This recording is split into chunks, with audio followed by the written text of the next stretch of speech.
హరే రామ్. చూడండి, ఇది వచ్చేసి మామిడి అల్లము. నార్మల్ అల్లం కాదు, ఇది ఒక మంచి మామిడికాయ ఫ్లేవర్ ఇస్తుంది, మంచి డైజెషన్ అవుతుంది.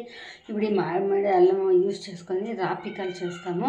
ఇప్పుడు ఫస్ట్ ఈ మామిడి అల్లంని క్లీన్ చేసుకొని ఇట్లా ఒక హాఫ్ కప్ అంతా సన్నగా తరిగేసేసి ఒక బౌల్లోకి వేసుకోవాలా. అదైనా ఇంకా ఒక కప్పు పచ్చి బఠానీ క్లీన్ చేసుకొని దీంట్లోకి వేసుకోవాలా. ఇప్పుడు అదైనాక కాలీఫ్లవర్, ఇది మెయిన్.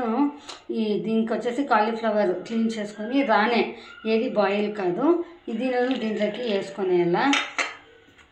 క్యారెట్, ఇది ఒక హాఫ్ కప్ అంతా సన్నగా తరిగేసి వేసుకునేలా.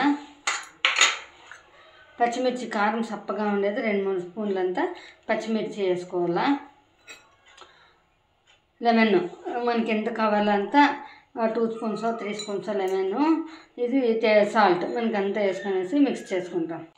చూడండి, ఈ మంది రా పికల్ ఎంత కలర్ఫుల్గా ఉందో, చాలా టేస్టీగా ఉంటుంది, చాలానే బాగుంటుంది, హెల్త్కి చాలా మంచిది. ఇది సైడ్ డిష్గా ఎట్లైనా మనము వాడుకోవచ్చు. బాగా మిక్స్ చేసుకుంటాం.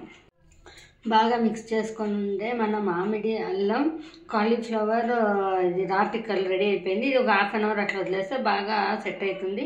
మనం అప్పుడు ఏమిటికన్నా వాడుకోవచ్చు. Thank you.